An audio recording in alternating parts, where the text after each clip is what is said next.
Vamos conhecer agora algumas classes de layout construídas junto na plataforma Android. Eu tenho aqui no Eclipse alguns exemplos que nós desenvolvemos anteriormente. Vou acessar aqui dentro do Hello World, por exemplo, activitymain.xml.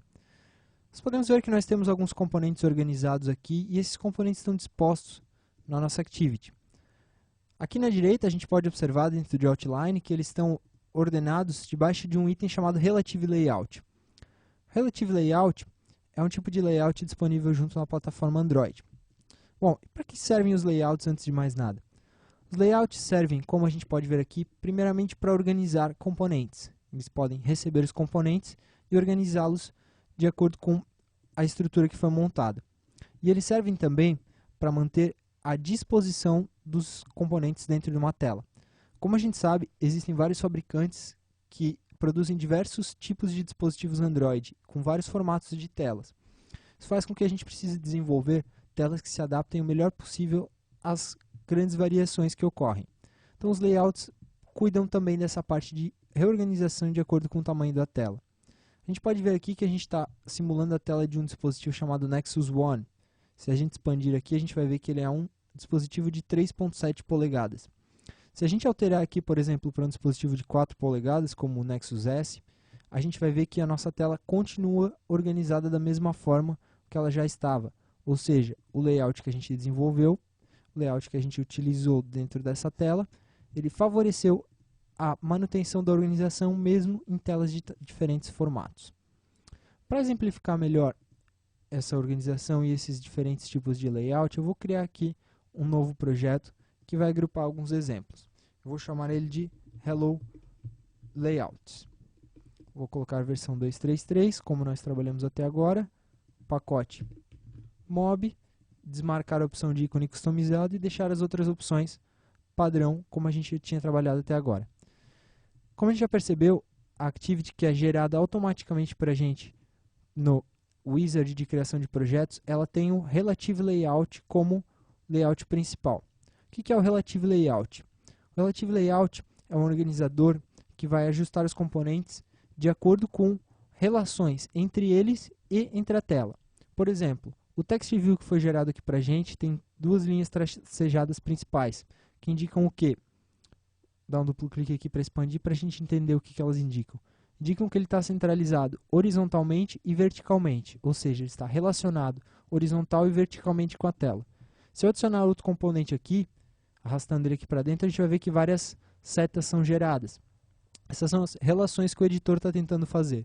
Quando eu soltar ele aqui, bem centralizado, a gente vai ver que ele também ganhou a propriedade de centralizado, center horizontal, ganhou a opção abaixo do Text View 1. Então, se eu alterar aqui o layout de tela, por exemplo, 465 Galaxy Nexus, a gente vai ver que ele vai continuar abaixo do Hello World. Ou seja, ele está relacionado com o Text View Hello World. Vou salvar aqui. Vou adicionar um outro XML que vai representar um outro layout muito utilizado também, que é o Linear Layout. Vou adicionar aqui um novo. Android XML, como a gente já fez, né? Layout File. Vai ser chamado Linear. Vai ter como origem o Linear Layout. O Linear Layout é um outro organizador muito utilizado que organiza os componentes em linhas, verticais ou horizontais. Por exemplo, eu vou arrastar os componentes aqui para dentro. 2 componentes, 3 componentes. Notem que eles foram automaticamente organizados um abaixo do outro. Por quê? Porque essa é a característica do Linear Layout. Ele vai organizando os componentes um após o outro. Ele tem uma propriedade aqui chamada Orientation, que no caso está vertical, ou seja, os componentes são organizados verticalmente. Se eu alterar essa propriedade para horizontal, eles vão passar a ficar um ao lado do outro. Vou salvar aqui, nós temos mais um exemplo de layout. Outro layout muito utilizado também é o chamado Frame Layout, que é o quê? É a organização de componentes como se fosse um quadro. Vou adicionar um novo XML Layout aqui, vou chamar de Frame e vou selecionar aqui embaixo Frame Layout como elemento raiz. O elemento que nós selecionamos aqui fica na raiz, como a gente viu anteriormente. Finalizando aqui, a gente vai ver que a gente tem uma tela vazia no qual eu vou adicionar uma imagem, por exemplo. Vou arrastar aqui para dentro um ícone de imagem, vou selecionar o IC Launcher, o launcher da aplicação, vou aumentar ele um pouco aqui até encostar na direita. Então nós temos aqui nosso primeiro componente. Quando eu arrastar um segundo componente aqui para dentro, um button, por exemplo, a gente vai ver que ele vai ficar sobre o primeiro. Mesmo que eu alargue ele aqui, ele vai ficar sobre ele. Então, nós temos aqui uma sequência de itens. O item que foi adicionado por último fica mais em cima nessa organização. Se eu reorganizar aqui, a gente vai ver que o button passa lá para trás. Voltando aqui, ele passa para frente de novo. Ou seja, o Frame Layout empilha objetos na tela. Ele é muito utilizado quando a gente quer colocar, por exemplo, uma imagem no fundo, um plano de fundo, alguma coisa nesse sentido. Um outro layout muito utilizado também, que eu vou adicionar aqui em um novo arquivo XML, é o chamado Table Layout. Preencher aqui Table, selecionar Table Layout aqui.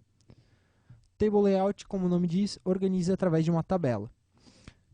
Essa tabela tem linhas que nós adicionamos através de elementos do tipo Table Row. Então, dentro de Layouts, Table Row, a gente adiciona uma linha a essa tabela.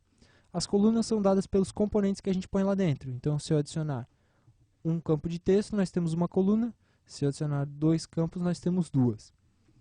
Então, com isso a gente tem a nossa primeira linha. Se eu adicionar uma segunda linha, ela vai ser automaticamente organizada de acordo com a primeira. Ou seja, quando eu adicionar um componente aqui, por exemplo, eu vou adicionar um texto pequeno, small, e arrastar ele aqui para dentro, note que a largura dele ficou igual ao item de cima, ou seja, a coluna é organizada de acordo com o maior item que existe dentro dela. Table Layout é muito utilizado quando a gente quer alinhar elementos na tela, manter eles alinhados, mesmo que a proporção da tela mude. Por fim, o que a gente viu até agora foi a utilização de um layout de cada vez, mas a gente pode utilizar mais de um, a gente pode fazer composição de layouts. Por exemplo, eu vou adicionar um novo arquivo aqui, outro arquivo, eu vou chamar aqui de composto, layout composto. Vou deixar linear layout mesmo e finalizar. O layout composto, a gente pode colocar vários layouts dentro dele. Por exemplo, eu vou adicionar um frame layout aqui em cima. Dentro do frame layout eu vou botar uma imagem e um texto. Images. Está lá o nosso IC Launcher. Vou aumentá-lo novamente. Vou colocar um text aqui. Então nós temos aqui o primeiro item. Posso adicionar aqui embaixo agora 2 botões, um ao lado do outro. Mas como esse nosso linear layout ele é vertical, ele não permite. Se eu adicionar 2 botões aqui, eles vão ficar um abaixo do outro. Para que eles fiquem ao lado, o que eu vou fazer? Eu vou colocar outro layout. Vou colocar o linear layout com a propriedade horizontal, como nós temos aqui. Vou arrastar aqui para dentro. Está lá o nosso linear layout. Vou arrastar os 2 itens para dentro dele. Agora nós temos um ao lado do outro. Então essa é a organização de layouts, muito comum para que as telas do Android sejam bastante flexíveis. Importante você observar essa flexibilidade em sua aplicação e suportar o máximo de telas possível. Até mais!